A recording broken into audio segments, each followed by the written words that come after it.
lights, camera, action.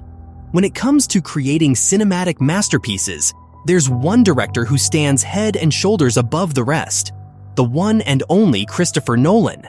His latest epic, Dunkirk, is taking the cinemas by storm, and I thought, what better way to celebrate this genius than with a video essay on the man himself? We're diving deep into the world of Nolan and his directorial magic. What makes him my absolute favorite? Well, it's simple. While other filmmakers may fall into two camps, the highbrow artistic types and the pure entertainers, Nolan effortlessly blends the best of both worlds. He's like a cinematic chameleon, dazzling us with intelligence while also delivering a spectacle that leaves us breathless. You know the drill. There's the artsy-fartsy side of films, where themes and symbolism take center stage, and the prestigious award ceremonies eat it up like candy. Think Mackenna Arrival, A Clockwork Orange, and Citizen Cain, the crème de la crème of thought-provoking cinema. But wait, there's more. For all you thrill seekers out there, buckle up. Nolan knows how to make the cash registers sing with films that are pure entertainment gold. Picture Harry Potter, the Marvel films, Star Wars, and Transformers. They might not always win those fancy awards, but they sure make a boatload of cash, folks. Now, here comes the kicker. Some say you can't have your cake and eat it too, that if a film is artistic, it can't be entertaining, and vice versa. Well, guess what? Nolan smashes that notion like a bulldozer through a Lego city. His films are like a rare breed of unicorn, oozing artistic brilliance while delivering pure blockbuster joy. Take that, cinematic norms. Now, let's talk about Ridley Scott. He's got talent, no doubt about it. Alien and Blade Runner are proof of his genius. But here's the catch. He's a bit like a roller coaster. One moment he's up with a gladiator, and the next he's down with an Exodus, gods and kings. Talk about a wild ride. But hold on, I'm not here to throw shade at anyone. No. We're here to praise the maestro Nolan. His consistency is so impressive that even his weakest film, yes, even I like The Dark Knight Rises, is still leaps and bounds above most others. It's just that the bar is set sky high for him, folks. The man's got the golden touch. He creates films that cater to every filmgoer's dream, from the popcorn-crunching crowd to the snobbish film snobs. His Dark Knight trilogy not only packs a punch, but also leaves us pondering life's profound questions. Talk about a double whammy.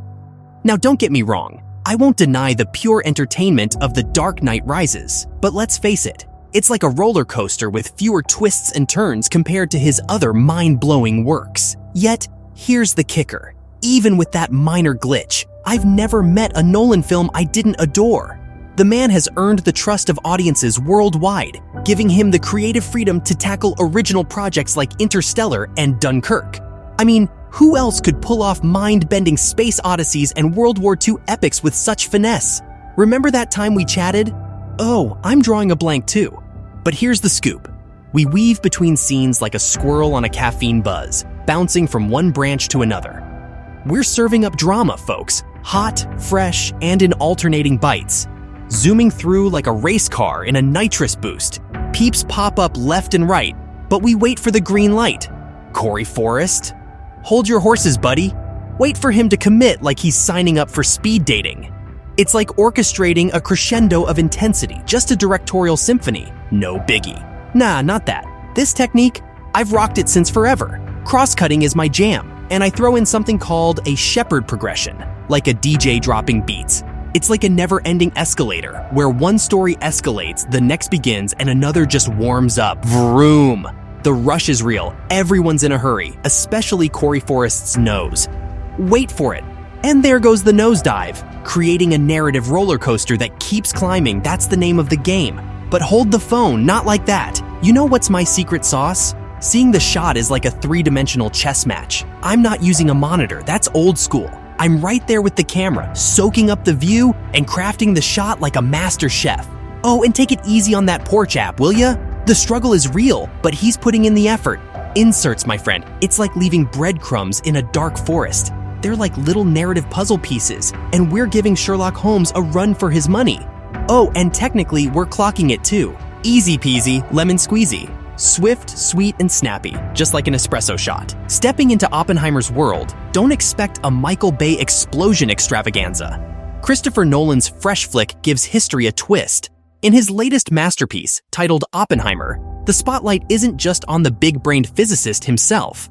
Nope, Oppenheimer shares the stage with his buddies Murphy, J. Rubber, and a world-altering scientific quest. Sure, the atomic bomb is the big bad wolf, but we only catch it puff and blow once during the Trinity test, the US Army's swanky first-ever nuclear weapon showcase. Hiroshima and Nagasaki, nope, no firework display of those bad boys here. Instead, we tag along with Oppenheimer on a roller coaster of discovery as he realizes his brainchild is now a planetary menace. You are the one who gifted them the power to implode, and Earth isn't ready for the encore. After the credits rolled, Nolan spilled the beans during a chatty Q&A. Those mushroom clouds were intentionally MIA because, hey, we're not Oppenheimer. Back then, he was as clueless as a goldfish at a memory competition about the bombings. Nolan kept it real, pointing out this flick isn't a history textbook, it's an interpretation. Less documentary, more Oppenheimer's mind journey. Oh, the agony! Oppenheimer's internal tug-of-war is more twisted than a pretzel on a roller coaster. He's playing Frankenstein with science, stitching together a weapon to end World War II's party. But, whoa, the hangover comes with a side of guilt and dread. Nolan shines a spotlight on this emotional turmoil, turning Oppenheimer into a political character study you won't find in your average lecture hall. And cue the dramatic music. Oppenheimer closes his eyes. Again, this recurring theme is Nolan's secret sauce to keep us in the man's mind. Think first-person shooter. But instead of a virtual battlefield, we're diving into Oppenheimer's headspace as he pieces together the nuke puzzle. The man's in a moral maze, and we're right there, lost with him.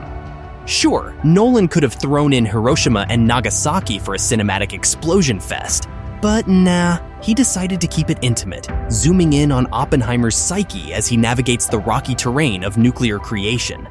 Big decisions, big consequences. It's like watching a buddy juggle firecrackers and hand grenades. Critics are high-fiving Nolan, and for good reason. Real physicists are doing the wave, giving props for his take on Oppenheimer's moral dilemma. Carlo Vili, the physics guru, even gave it a shout-out on Twitter. He's all about the big questions, the ones that make you ponder while sipping your morning coffee. Veli's like, hey, moral dilemmas are evergreen, folks. Nolan's not just hopping on the creativity express, he's on board the knowledge train too. Oppenheimer taught him a thing or two about nukes, and he's not keeping quiet. Our nuclear tango with destiny is no mere waltz, it's an eternal salsa. Nolan spills, we flip-flop between panic and chill, and that ain't healthy. Storytelling is my jam. It's all about seeing the world from someone's eyes, like borrowing their glasses for a hot minute. No zoom lenses, just get up close and personal. Remember that time you dialed the phone and the camera was all up in your grill? That's the ticket. Getting into your headspace, one nose tickle at a time. Listen up, I'm not just blowing smoke. It's about diving headfirst into that narrative rabbit hole. Bang! The unstoppable force meets the immovable object, like a cosmic dance-off, but with a twist of integrity and a dash of fun. Oh, laugh it out. You and me, we're like two peas in a pod, partners in crime forever. It's like an eternal game of cat and mouse, but with cameras. Ah, the director's playground. It's like building a sandcastle of cinematic wonders. I'm all about keeping it real, none of that green screen nonsense. Actors, you deserve better than talking to a green wall. Just like on Interstellar, we crafted a universe with bricks and mortar, spiced it up with a pinch of visual effects. Time's a slippery fish, right? You've cracked the code, bending space and time like a cosmic gymnast. But hey, sending messages is optional, just like the office coffee machine. Real locations, my amigo. It's like serving up a slice of life with a side of adventure. If you can believe it, you're in for a wild ride, like hitchhiking through the unknown. Gotham City's finest must be wondering if the Joker's obituary threat is more than just empty words, as they mourn Commissioner Loeb. Will the mayor meet his maker? Talk about a real newsflash. Every shoot, every project, it's all like adding a new dance move to your repertoire, learning the ropes, building that filmmaker confidence. And if you're looking for a golden nugget of wisdom to break into the film biz, here's one. Get your hands on a script and hold on to it like it's your winning lotto ticket. Find your groove, play to your strengths, and make that screenplay shine like a diamond in a coal mine. So, my dear film aficionados, when you hear the name Christopher Nolan attached to a movie, you can rest assured that it'll be nothing short of cinematic gold. Unlike me on a first date, you won't be left guessing whether it'll be good or bad. You already know it'll be pure brilliance. If you loved this video essay and can't get enough of my witty charm, who could blame you? Remember to like, subscribe, and hit that notification bell. And hey, if you're feeling extra generous, you can even donate to my Patreon. Trust me, it's like getting early access to the ultimate cinematic experience. Thanks for tuning in to The Closer Look, folks. Until next time, keep your popcorn popping and your movie nights magical.